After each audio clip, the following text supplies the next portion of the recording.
ጤና ይስጥልን አድማጮች፣ ይህ ኢትዮ ፕላስ ነው። ዓለም አይቶት የማያውቀውን መሳሪያ እየሰራን ነው ሲሉ የሩሲያው ፕሬዝዳንት ተናገሩ። አሜሪካ ወደ ጋዛ 200 ወታደሮችን ልታሰማራ መሆኑ ተሰማ። ግብጽም ጦሯን ታሰማራለች ተብሏል። ለምን? በዝርዝር ተይዟል። ኢሳያስ የባድመ ስህተት ሊደግሙት ይችላሉ ተባለ። የተበላሸው የሻዕቢያ ካልኩሌተር ወደዚያ እያመራ ስለመሆኑ አሁን እየተነገረ ነው። ሁሉንም ጉዳዮች በዝርዝር ማስደምጣቸዋለን። አብራችሁን ቆዩ። ከኦሮሚያ ክልል የተነሱ ታጣቂዎች ምስራቅ ጉራጌ ዞን ጥቃት ፈጽመው ንጹሃን ተገደሉ። በማዕከላዊ ኢትዮጵያ ክልል ምስራቅ ጉራጌ ዞን ሶዶ ወረዳ ታጣቂዎች 4 ሰዎችን ሲገድሉ ሌሎች 10 ሰዎችን ደግሞ አግተው መውሰዳቸው ተሰምቷል። ነዋሪዎች እንዳሉት ታጣቂዎቹ በወረዳው ሚካኤል ቀበሌ ሰመሮ በተባለው መንደር ጥቃቱንና እገታውን የፈጸሙት መስከረም 29 ከምሽቱ 12 ሰዓት አካባቢ ነው። ከአጎራባች የኦሮሚያ ክልል ደቡብ ምዕራብ ሸዋ ዞን ተሻግረው የገቡ ናቸው ያሏቸው ታጣቂዎች እየተኮሱ መንደሩን መክበባቸውን ዶቼ ቬለ ዘግቧል። በዚሁ ጥቃትም 4 ሰዎች ሲገደሉ 10 ንጹሃን ሰዎች ደግሞ ታግተው ተወስዷል። የመንደሩ ነዋሪ በተኩስ ተደናግጦ መሸሽ ሲጀምር 15 የመኖሪያ ጎጆዎችን በእሳት ማቃጠላቸውን የጠቀሱት ነዋሪዎቹ ማምለጥ ያልቻሉ ሴቶችና ሕፃናትን ጨምሮ 10 ሰዎችን ደግሞ አግተው ወስደዋል ብለዋል። አሜሪካ የጋዛን የተኩስ አቁም ትግበራ ለመቆጣጠር 200 ወታደሮቿን ወደ መካከለኛው ምስራቅ ልታሰማራ መሆኑን የአሜሪካ ባለስልጣናት ገለጹ። በዛሬው ዕለት ቀደም ብሎ የፈረንሳይ የዜና ወኪል የሰላም ስምምነቱን አፈጻጸም ለመቆጣጠር 200 ወታደሮችን ወደ መካከለኛው ምስራቅ ለማሰማራት ስለታቀደው እቅድ ዘግቦ ነበር። የተኩስ አቁም ተቆጣጣሪዎች ቡድን ከግብጽ፣ ከኳታር፣ ከቱርክና ምናልባትም ከተባበሩት የአረብ ኤምሬቶች የሚወጣጡ ወታደሮችን ያካተተ እንደሚሆን ተመላክቷል። ሆኖም የአሜሪካ ባለስልጣናትን ጠቅሶ የእንግሊዙ የዜና ወኪል እንደዘገበው የአሜሪካ ወታደራዊ ሰራተኞችን በጋዛ ሰርጥ ውስጥ በቀጥታ የማሰማራት እቅድ የለም። ፕሬዚዳንት ኢሳያስ የባድመ ስህተት ሊደግሙት ይችላሉ እየተባለ ነው። የሻዕቢያው አለቃ በ1990 ኢትዮጵያ ላይ ወረራ ሲከፍቱ 2 ነገሮችን ታሳቢ አድርገው እንደነበር ይነገራል። የመጀመሪያው የኢትዮጵያ የወቅቱ የውስጥ ችግር ሲሆን፣ ሁለተኛው ደግሞ በኤርትራ የውስጥ አመጽ ሊነሳብኝ ይችላል በሚል ፍራቻ እንደሆነ ይታመናል። በአሁኑ ወቅት አቶ ኢሳያስ የኢትዮጵያን የውስጥ ግጭት ተገን አድርገው ኢትዮጵያን ለማጥቃት የተሰናዱም ይመስላል። የኢትዮጵያ መንግስት ለተመድ በጻፈው ደብዳቤ ደግሞ ሻዕቢያ ካሁኑ የውክልናውን ጦርነት ጀምሮታል። ይህ ግን የሻዕቢያን የተሳሳተ ስሌት የሚያሳይ ተደርጎ የሚወሰድ ነው። ሻዕቢያ በባድመ የሰራውን ስህተት ለመድገም በአቦ ሸማኔ ፍጥነት እየከነፈ ነው። ውጤቱ ግን ከ1990ው የባድመ ጦርነት የሚለይ አይመስልም የሚለው ብዙዎችን የሚያሳምን ግምገማ ሆኖ ቀጥሏል። የሩሲያ እጣ ፈንታ ሁልጊዜም በህዝቦቿ እጅ እንዲሁም በጦር ግንባር ባለው ወታደራዊ ኃይል ነው ተባለ። የኖቤል ኮሚቴ ለሰላም ምንም ላልሰሩ አካላት በተደጋጋሚ የሰላም ሽልማት ሰጥቷል ሲሉ ፕሬዝዳንት ፑቲን ገልጸዋል። ትራምፕ ሽልማቱ ይገባቸዋል ወይ ተብሎ ለተጠየቁት ጥያቄ ይህንን እኔ የምወስነው አይደለም በማለት ምላሽ ሰጥቷል። ፕሬዝዳንቱ ከአዘርባይጃን አውሮፕላን አደጋ በኋላ ሩሲያና አዘርባይጃን አዲስ ምዕራፍ ከፍተዋል የሚል ተስፋ እንዳላቸው ገልጸዋል። ሩሲያ በጣም በቅርቡ የአዲስ ጦር መሳሪያዎች ገጽታን ታስተዋውቃለችም ብለዋል። ሙከራዎች የቀጠሉ ሲሆን ስኬታማ መሆናቸውንም ፕሬዝዳንቱ አክለዋል። በሩሲያና በአዘርባይጃን መካከል የአገራት ግንኙነት ቀውስ አልነበረም። አገራቱ በአሳዛኙ ክስተት ምክንያት የስሜት ቀውስ ብቻ ተጋርጦባቸው ነበርም ብለዋል።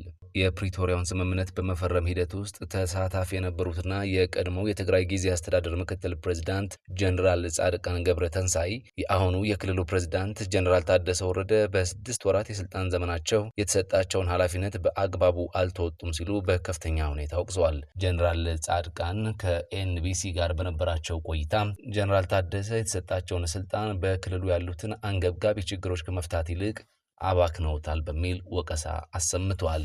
ጀነራል ጻድቃን እንደሚሉት በጀነራል ታደሰ የሚመራው ጊዜያዊ አስተዳደር ሁሉን አቀፍ ከመሆን ይልቅ በህወሓት ቁጥጥር ስር ውሏል። ፕሬዝዳንት ታደሰ ሁሉን አቀፍ የሆነ ጊዜያዊ መንግስት እንዲመሰረት የወጣውን ደንብ በመጣስ ካቢኔያቸውን በህወሓት አባላት ብቻ ሞልተውታል ሲሉም ከሰዋል። በተጨማሪም ጀነራል ታደሰ የክልሉን ደህንነት ማረጋገጥን፣ ድንበርን ማስጠበቅና ያለ ፌዴራል መንግስት እውቅና የሚደረጉ የውጭ ግንኙነቶችን ማስቆምን ጨምሮ የተስማሙባቸውን 8 ቁልፍ ነጥቦች ሙሉ በሙሉ ተግባራዊ አላደረጉም ብለዋል። በቅርቡ በተለያዩ የትግራይ ወረዳዎች የተካሄዱትን የህዝብ ውይይቶችም የኮነኑት ጀነራል ጻድቃን በውይይቶቹ መጨረሻ ላይ የወጡት የውሳኔ ሀሳቦች አስቀድመው የተዘጋጁና የህዝቡን ድምፅ የማይወክሉ ናቸው ብለዋል። ዛሬ የጥቂት ሰዎች ድምፅ ብቻ ተወስዶ የህዝብ ድምፅ ታፍኗል ብለዋል። በሌላ በኩል ከኤርትራ ጋር ለጦርነት የሚደረግ ዝግጅት እንዳለ የገለጹት ጀነራል ጻድቃን ይህ አካሄድ ከህዝቡ ከፍተኛ ተቃውሞ እንደገጠመውም ገልጸዋል። የመጀመሪያው ነገር የትግራይ ህዝብ ጦርነት አይፈልግም በማለት አቋማቸውን በግልጽ ተናግረዋል። ህወሓት በበኩሉ የቀድሞውን ማለትም በጌታቸው ረዳ ይመራ የነበረውን ጊዜያዊ አስተዳደር ከፌዴራል መንግስት ጋር በማበር ታሪካዊውን ፓርቲ ለማጥፋት ይሰሩ ነበር ሲል ይከሳል። በተጨማሪም የፌዴራል መንግስት የፓርቲውን ህጋዊ ሰውነት በመንጠቅ የፕሪቶሪያውን ስምምነት እንደጣሰም ታጣቂዎች ከምዕራብ ትግራይ አለመልቀቃቸውንና በአፋርና በሌሎች ክልሎች በትግራይ ላይ ያነጣጠሩ ሚሊሻዎች እየሰለጠኑ መሆኑን በመግለጽ ይከሳል። ጀነራል ጻድቃን በመጨረሻም ጀነራል ታደሰ ወረደ የተሰጣቸውን እድል በአግባቡ ባለመጠቀማቸው ከስልጣናቸው እንዲለቁ ጥሪ አቅርበዋል። እሳቸውም በበኩላቸው የትግራይን ሁኔታ ለማሻሻልና ለሚመጣው ሀገራዊ ምርጫ ዝግጅት ለማድረግ እየሰሩ መሆኑን አንስተዋል። እነዚህ ተቃራኒ ክሶች በድህረ ፕሪቶሪያ ስምምነት የትግራይ ክልል የፖለቲካ ምህዳር ምን ያህል ውስብስብና በተግዳሮቶች የተሞላ እንደሆነም አመላካች ሆነዋል። ዓለም አይቶት የማያውቅ መሳሪያ እየሰራን ነው ሲሉ የሩሲያው ፕሬዝዳንት ተናገሩ። የሩሲያው ፕሬዝዳንት ቭላዲሚር ፑቲን ሀገራቸው ምዕራባውያን ሊቋቋሙት የማይችሉት በአይነቱ ልዩ የሆነ የጦር መሳሪያ እየሰራች መሆኑን ገልጸዋል። ፕሬዝዳንት ፑቲን ሩሲያ አዳዲስ ስትራቴጂካዊ የጦር መሳሪያዎችን እያዘጋጀች ነው ያሉ ሲሆን የጦር መሳሪያ ውድድርም በሂደት ላይ መሆኑን ጠቁመዋል። አርብ ዕለት በታጂኪስታን በተካሄደው የመሪዎች ጉባኤ ላይ ለጋዜጠኞች ንግግር ያደረጉት የሩሲያው መሪ ፑቲን ዩናይትድ ስቴትስ በሚቀጥለው ዓመት በሚያልቀው የኒውክሌር ጦር መሳሪያ ስምምነት ላይ የተቀመጠውን የጦር መሳሪያ መሪ ገደብ ለማራዘም ፈቃደኛ ካልሆነች ለሞስኮ ወሳኝ አይሆንም ብለዋል። ፑቲን እስካሁን በዓለም ትልቁ የኒውክሌር ጦር መሳሪያ ባላቸው በሁለቱ ሀገራት መካከል ያለው የጦር መሳሪያ ቁጥጥር ማዕቀፍ ምንም ካልቀጠለ አሳፋሪ ነው ብለዋል። ዩኤስ ተመሳሳይ ነገር ለማድረግ ፈቃደኛ ከሆነ በየካቲት ወር የሚያልቀውን በአዲሱ ስታርት ስምምነት ላይ የተገለጸውን የጦር መሪ ገደብ በፈቃደኝነት ለማራዘም ፈቃደኛ መሆኗን ሩሲያ ተናግራለች። ዋሽንግተን በሐሳቡ ላይ እስካሁን ድረስ በይፋ አልተስማማችም። ስምምነቱ እያንዳንዱን ሀገር ከ1550 የማይበልጡ የኒውክሌር ጦር ጭንቅላትና 700 የሚሳኤልና ቦምብ አውሮፕላኖችን ገድቧል። ፑቲን ለጋዜጠኞች እንደተናገሩት እነዚህ ጥቂት ወራት ማራዘሚያ ላይ ውሳኔ ለማድረግ በቂ ናቸው። እነዚህን ስምምነቶች ለማራዘም በጎ ፈቃድ ካለ በቂ ይሆናል ብዬ አስባለሁ እና አሜሪካውያን እንደሚያስፈልጋቸው ከወሰኑ ይህ ለኛ ትልቅ ጉዳይ አይደለም ብለዋል። እንደ አውሮፓውያን አቆጣጠር በየካቲት 2011 በስራ ላይ የዋለው አዲሱ ስታርት ስምምነት በሞስኮና በዋሽንግተን መካከል የመጨረሻው ዋና የጦር መሳሪያ ቁጥጥር ስምምነት ነው። ስምምነቱ በ2010 የተፈረመ ሲሆን ሁለቱ ሀገራት ሊያሰማሩ የሚችሉትን ስትራቴጂካዊ የኒውክሌር ጦርነቶችን ቁጥር ለመገደብ ነው። ፑቲን አክለውም ሩሲያ የአዲሱ ትውልድ የኒውክሌር ጦር መሳሪያ መስራቷንና መሞከሯን ቀጥላለችም ብለዋል። ለአሜሪካውያን ተቀባይነት ያለውና ጠቃሚ ከሆነ ለመደራደር ዝግጁ ነን፣ ካልሆነ ግን አይሆንም። ግን ያ አሳፋሪ ነው፣ ምክንያቱም ከዚያ ስትራቴጂካዊ አጸያፊ መሳሪያዎችን ከመከላከል አንጻር ምንም የሚቀር ነገር አይኖርም ብለዋል።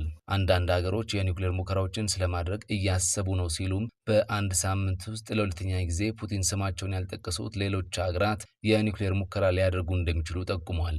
በዚህ ክፍለ ዘመን ሰሜን ኮሪያ ብቻ ያደረገችው ነገር ነው። ለበርካታና ለብዙ ዓመታት በሚሳኤሎች ውስጥ ያለው ተመሳሳይ ነዳጅ ውጤታማነትን ለመፈተሽ ሁል ጊዜ ፈተና አለ። ባለሙያዎች ተደጋጋሚ ሙከራዎች አስፈላጊ ናቸው ብለው ያምናሉ ሲሉ ፑቲን ተናግረዋል። ስለዚህ አንዳንድ ሀገሮች እያሰቡበት ነው። እኔ እስከማውቀው ድረስ እየተዘጋጁ ነው። ለዚህም ነው ይህንን ካደረጉ እኛም እንደዚያው እናደርጋለን ያልኩትም ብለዋል። ያ ከደህንነት አንጻር ጥሩ ነው፣ ነገር ግን የጦር መሳሪያ ሽቅድድምን ከመደገብ አንጻር መጥፎ ነውም ብለዋል። አድማጮች ለሰዓቱ የተዘጋጁት መረጃዎቻችን በዚሁ ተጠናቋል። ኢትዮ ፕላስን ሰብስክራይብ፣ ቪዲዮዎቹን ደግሞ ላይክ እና ሼር እያደረጋችሁ ከኛ ጋር ስለምትቀጥሉ ከልብ እናመሰግናለን።